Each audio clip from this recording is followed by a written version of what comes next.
Hi everyone. So here we are in March, and what I'm going to tackle today is I'm going to cut back this buddleia. I'm going to cut it back quite hard. Buddleias are sometimes commonly referred to as butterfly bushes because the beautiful flower, that's the dead seed head there, they are full of pollen and they do attract butterflies. This is normally full of butterflies.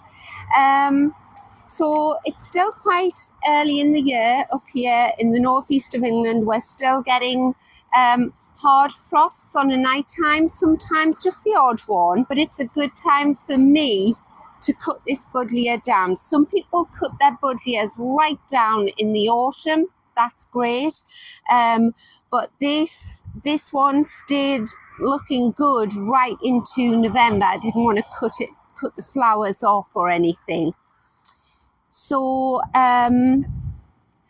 lots of people will just let their buddleias grow big and beautiful, and that's great, but I have to keep mine in proportion to the size of the garden, otherwise it would just take over this whole area. And as much as I love it, this one here, I think it's called Dark Night or Black Night, something like that. They're really dark purple, the flowers, and I do like it sort of this kind of height. I don't know what height that would be. I don't know, 10 foot maybe. So yes, you can just let your buddleias grow big and leave them, but my garden is a southwesterly aspect, which is great for sunshine, but out there's nothing but fields. I'll show you. So yes, out there we just have fields. Sorry about this. So I'm going to put my sunglasses on. It's really blustery today, but it's lovely and sunny. So yes, I've got no protection from the winds other than what the lilac trees and the small hedges give me here.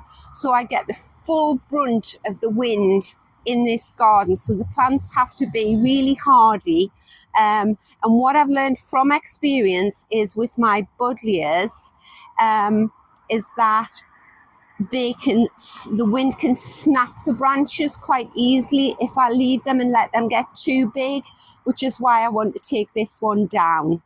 I did have a beautiful buddleia the other side of these steps here, and I came out one morning and the whole root ball was just on sort of levered out of the ground. The wind had caught it. Right, so March is a good time for me to cut this buddleia back. And I have never cut a buddleia back and lost one. You can cut them back really hard. So I have a new phone with a new camera, so just bear with me here. I've got a zoom in bit. I'm very high tech here. Right, there we go. So I'll show you. That's the earth down there. Right, that's the base of it there. So I know I've got to be careful where I put my foot because I've got lots of beautiful iris here. I know I can cut this buddleia right back to there. And this will look incredibly brutal, but it'll all come away. Right, I'll zoom out, show you the size of the branch I've cut off. So there, I'm 5'6", so I've cut off a branch that's 5'6" tall. And what you want is a nice clean cut. I'm using my trusty loppers here.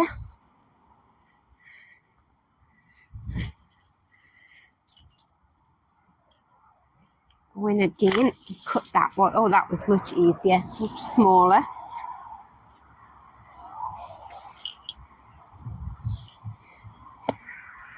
And I would say probably if you visit the garden again in about, I don't know, a month, we'll see lots of new growth growing here. Any little sort of straggly, sappy ones down there, just get rid of them. I've got a bit coming out here. Take that one out. Oh, there we go. If you find your branches are too big for your loppers, then you could get yourself a little gardening saw. They're great. I've got one somewhere. I never know where anything is. Not a very organised gardener. Oh, right. There's another one.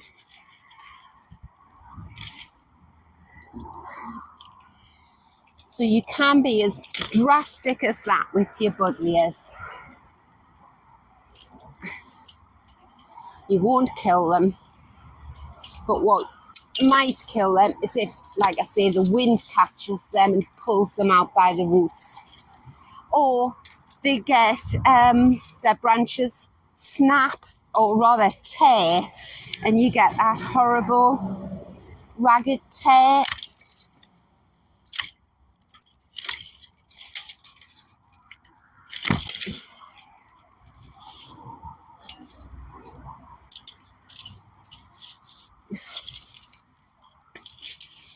Right, I'm going in at the wrong angle here.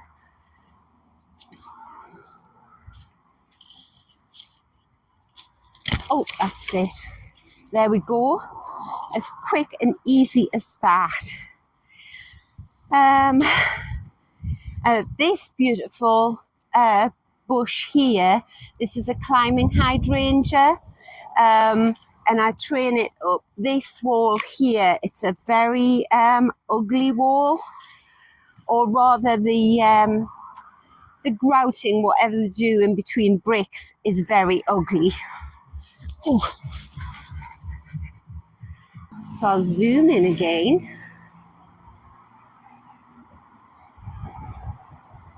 So you can see the nice clean stumps there. Oh, I'm quite tickled with that zoom thing on the camera, because up until now I've had to keep taking the camera off and then going in close and then putting it back on again. So right, while we are here, I'll just give you a quick talk through of what's going to come up in this little area here. So obviously the buddleia is going to grow back there. That is the climbing hydrangea, which is a beautiful white flower. That is New Zealand satin flower, which is stunning, early flowering, like a sort of white orchid. This is a beautiful iris, a big iris. What else have I got in here? Oh, this is Jerusalem sage. That's beautiful. I've got lots of lovely tulips coming up here. That's Shasta daisy, wallflowers. And then down here, I've got a beautiful hellebore, a Christmas rose, another self-seeded New Zealand satin flower at the front there. This here is a Rebecca. And obviously the only reason I know that is because I've left the seed heads to overwinter, and the birds love to eat the seeds out of them. You can tell by the leaves once you get to know them, but it's good, I think, to leave all the seed heads on so that at this time of year you're not digging up things by accident. Oh, now this is another thing that I'm going to cut back hard. And this is a beautiful rose. It can just be grown as a normal rose, or you can train it up something, and it's called the Wild Rover. Beautiful, like a sort of deep mauve colour. And I'm going to cut this back hard to there, but I'll use my secateurs for that, I think. So yes, it doesn't look much at the moment, this area, but it will look beautiful in the summer. So there we go. I hope that's given you the confidence to tackle your buddleias. If you've got a massive buddleia in your garden that's getting out of control and you want it sort of, you don't want it gone, but you want it cut back and kept manageable, then that's how brutal you can be with them. The other thing is that if you just continue to let them grow, what happens is you get sort of like lots of bare stems at the bottom eventually, and all the flowers right up here out of your sight. Whereas if you cut them back hard like that, the new growth will sort of be it'll be a better shaped buddleia shrub, and you will be able to, you'll have flowers all the way around it, and you'll be able to see them all. So I hope you're managing to get out in your garden and enjoying this gorgeous sunshine, and I'll see you next time. Thanks for watching. Bye.